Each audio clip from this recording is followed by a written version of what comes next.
Video کو like کر کے آگے شیئر ضرور کر دینا۔ وَقُولُوا قَوْلًا سَدِيدًا، لوگوں سے بات کرو تو میٹھی بات اتنی میٹھی ہو اپنی کہ وہ حضور فرماتے ہیں اگر زمین پہ کسی جنتی کو دیکھنا ہے، زمین پہ کسی جنتی کو دیکھنا ہے تو اس بندے کو دیکھو جس سے لوگ ایک بار ملے تو ہٹنے سے پہلے تمنا کرے کہ اس کا انداز گفتگو اور اخلاق کتنا اچھا ہے، میں اس سے ایک بار پھر ملوں گا۔ یعنی ہٹنے سے پہلے لوگ تمنا کرے کہ ایک بار، کیا پھول چڑھتے ہیں گفتگو سے۔ حضور فرماتے ہیں ایسا بندہ زمین کے اوپر جنتی ہے۔ لیکن یہاں تو بات کرنے کا سلیقہ بھی ختم ہے۔ کبھی کبھی کوئی ناپسندیدہ شخص بھی آ کر بیٹھ جائے تو اس کو یہ احساس نہ ہو کہ آپ اس کو ناپسند کرتے ہو۔ وَقُولُوا قَوْلًا سَدِيدًا، کتنی مثالیں پیش کی جائیں۔ دیکھیں اگر قرآن کو منشور مان کر کے عمل کر لیا ہوتا طلاق بھی ختم ہو جاتی دنیا سے۔ لوگ ہمیں کیا سکھاتے کہ طلاق نہیں دینا چاہیے، قرآن نے بیان کہا کہ قرآن بیان کر رہا ہے کہ اگر میاں بیوی میں آپس میں اختلاف ہو جائے تو پہلے ہی مار پیٹ مت مچایا کرو۔ دیکھو قرآن کیسے بیان کر رہے، قانون بیان کر رہے۔ قرآن کہتا ہے پہلے ہی مار پیٹ مت مچاؤ، وہ آخری سٹیپ ہے۔ وہ جو بزدل ہوتے ہیں وہ عورتوں کو مارتے ہیں، حضور نے ان کے لیے ہلاکت کی دعا کی ہے، مارنے والوں کے لیے فرمایا پہلی بات یہ کرو اسے سمجھاؤ۔ دیکھیں پہلے سمجھاؤ، قرآن کا آغاز یہاں سے ہوتا ہے۔ میاں بیوی کے جھگڑے کے معاملے میں پہلے اسے سمجھاؤ، سمجھانے کے بعد نہیں مانتی ہے تو پھر قرآن کہتا ہے کہ اس سے بات بند کرو، بستر الگ کرو۔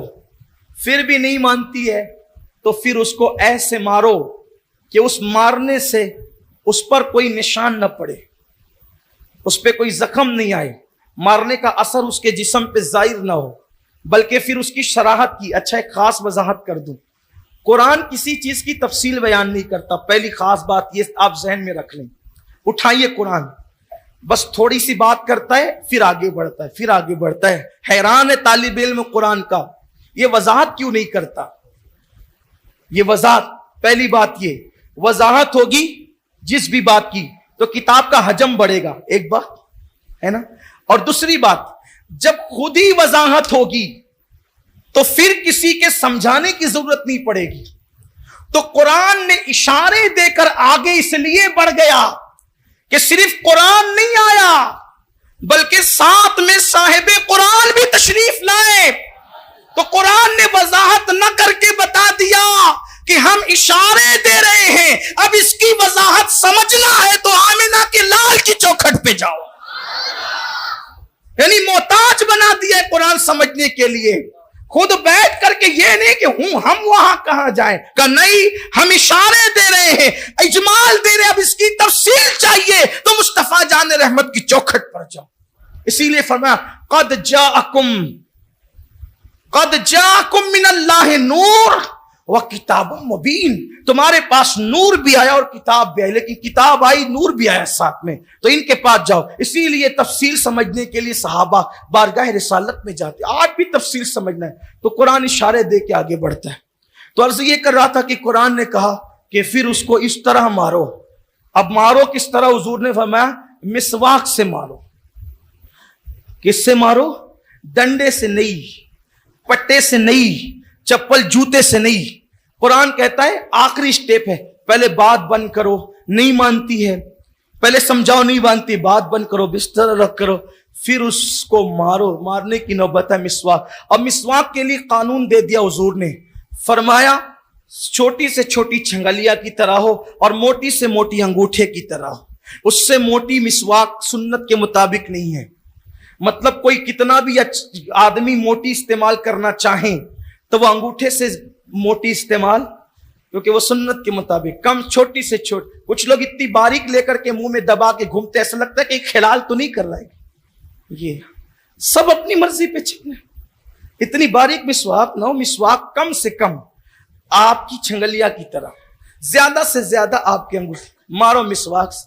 اب بتائیں یہ انگوٹھے کی مسواک، اور پھر یہ بھی ہے کہ یہ مسواک اتنی چھوٹی ہو جائے کہ استعمال کے قابل نہ رہے تو رکھ دو۔ بڑی سے بڑی کتنی ہوگی؟ نئی جب مسواک آئے گی، چلے کوئی سوچے کہ چلے مسواک اسے مارنا تو نئی لا کے مارے، تو بڑی سے بڑی پھر فرما دیا کہ ایک بالش تو ہونی چاہیے، ایک بالش سے بڑی نہیں ہو سکتی مسواک۔ اب ایک بالش تو کیوں انگوٹھے کے مطابق ہو تو کیا مار پڑے گی؟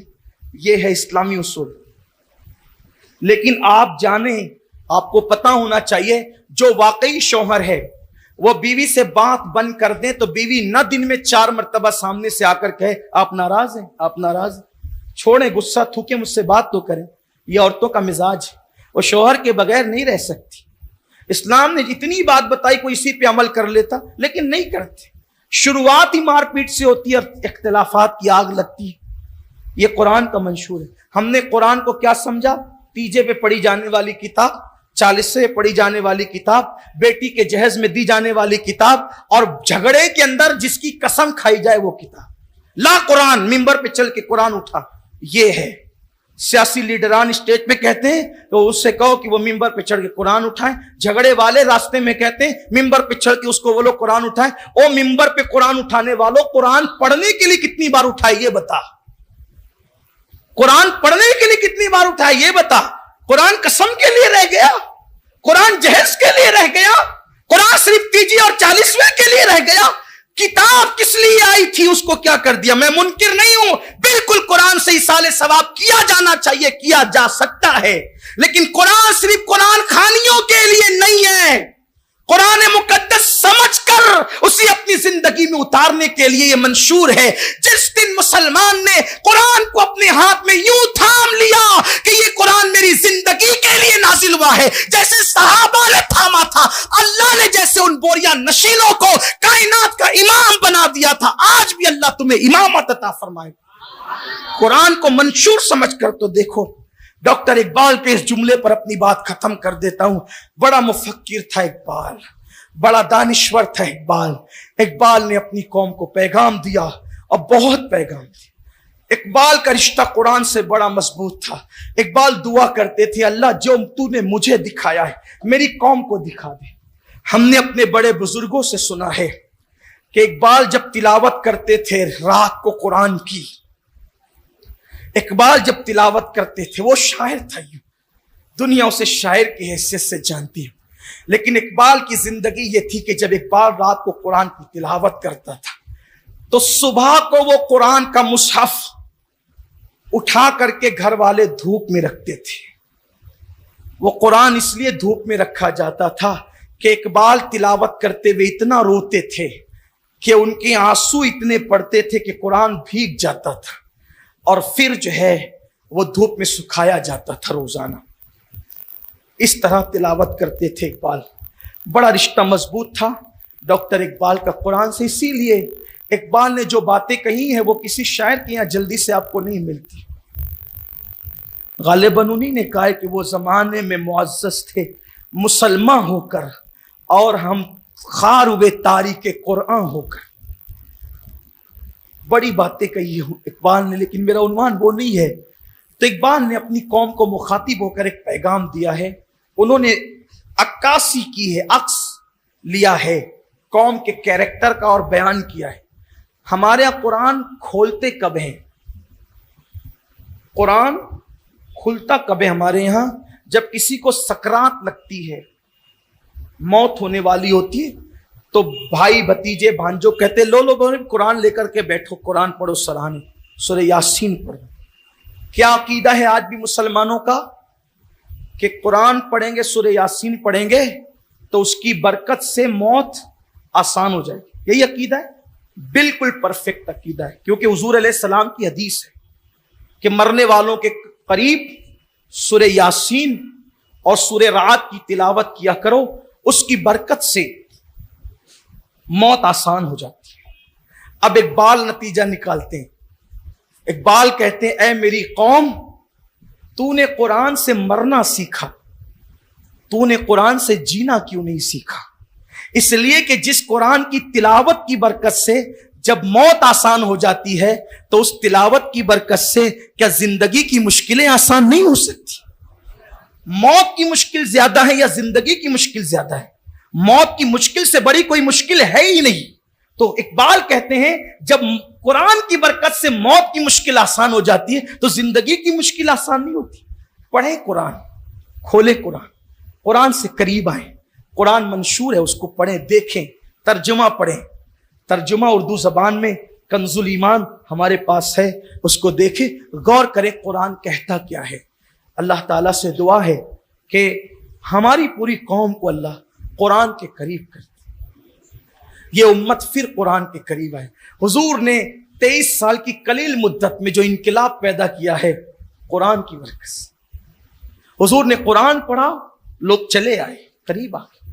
بلکہ آپ کو حیرت ہوگی، صرف میں لمبی نہیں کرنا چاہتا تھا کیونکہ دعا کے لیے آپ آئیں، لیکن دل کا درد پیش کر رہا ہوں۔ آپ کو حیرت ہوگی، جب حضور قرآن پڑھتے تھے تو ابو جہل، ابو لہب، عتبہ، شیبہ اپنے وجود پہ کمبل ڈال کر کان لگا کے چپکے سے سنتے تھے، الگ الگ چوری چپ قرآن کی یار کوئی اچھا قاری پڑھے نا قرآن، اچھا قاری، تو آنکھیں آج بھی بہتی ہے ایمان والوں کی۔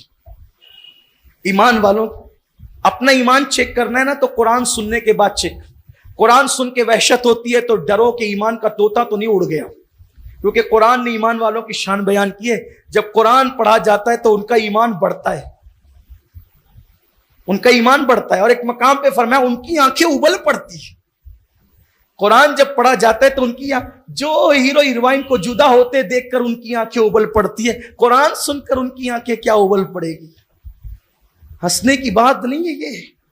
ایمان تو نہیں نکل گیا دلوں سے، کفر کی دہلیز تک تو نہیں پہنچ گئے، کیونکہ ایمان والوں کی شان تو ہے کہ ان کا ایمان بڑھتا ہے، ان کی آنکھیں ابل پڑتی ہے قرآن سن کر۔ یہاں تو امام قرات لمبی کر دے تو لوگوں کو شکایت ہو جاتی ہے، بڑی لمبی پڑھ رہے ہیں آج کل امام صاحب، بڑی فرصت میں آتے ہیں۔ لا الہ الا اللہ، قرآن سننے کے لیے ٹائم تو وہ لوگ تو آج عام قاری اچھا قرآن پڑھتا ہے تو اتنا مزہ آتا ہے۔ صاحب قرآن جب خود قرآن پڑھتے ہوں، حضور کی آواز کتنی خوبصورت تھی، حضور کی آواز کتنی خوبصورت تھی۔ حضرت داؤد کی آواز کا معجزہ یہ ہے کہ جب آپ اللہ کا کلام پڑھتے تھے تو پرندے ٹھہر جاتے تھے، اور حضور جب قرآن پڑھتے تھے تو ان کے آواز سننے کا مشتاق خود اللہ ہوتا۔ قل کہہ کے اپنی بات بھی لب سے تیرے سنی، اللہ کو ہے اتنی تیری گفتگو پسند۔ حضور کی آواز بہت خوبصورت، بڑی حسین آواز تھی حضور کی۔ حضور ہی حسین حسن والے تھے، بہت حسن والے تھے۔ اللہم صلی علی سیدنا و مولانا محمد وعلی آل سیدنا محمد صاحب الحسن والجمال صلی اللہ علیہ وآلہ وسلم، صلاۃ و سلام علیکہ یا قائد الغر المحجلین صلی اللہ علیہ وآلہ وسلم۔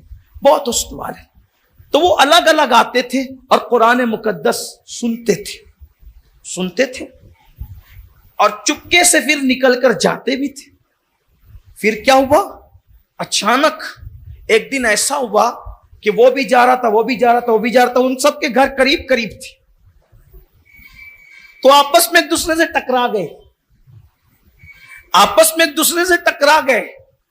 اور ظاہر سی بات ہے وہ وہاں کے سردار لوگ تھے، ان کو تو چھپ کر کے کہیں نکلنا نہیں تھا، رات کو چھپے ہوئے کمبل ڈال کر اس حالت میں چپکے جا رہے اور ایک دوسرے سے ٹکرا گئے، اور سب اسی حالت میں۔ تو ایک دوسرے سے پوچھتے سچ بتا کہاں گیا تھا، وہ بولتا سچ بتا کہاں گیا تھا، بولتا سچ بتا کہاں گیا تھا۔ آخر کار جب ایک ہی حالت میں سب ٹکرا گئے تو پھر بولنا پڑا سچ، جھوٹوں نے سچ کہا۔ محمد عربی قرآن پڑھ رہے تھے، وہاں گئے تھے، تب ایک دوسرے سے کہا سچ بولو وہ کیا پڑھتے ہیں، تم نے بھی سنا، تم نے بھی سنا، تم نے بھی، اور تم لوگ پڑھے لکھے لوگ اور شاعر لوگ، شعر کہنا جانتے ہو، کیا وہ شعر ہے؟ تحریر جانتے ہو، کیا وہ کسی ادیب کا کلام ہے؟ کیا ہے؟ تو سب نے بیک زبان ہو کر کے کہا نہیں، وہ کسی انسان کا کلام نہیں ہے، وہ غیبی قوت کا کلام ہے۔ اور پھر کسی نے کہا ویڈیو ماننے میں کیا اچھا جاتا لگا ہے؟ ہو تو لائک کر کے آگے شیئر ضرور کر دینا۔ اللہ حافظ۔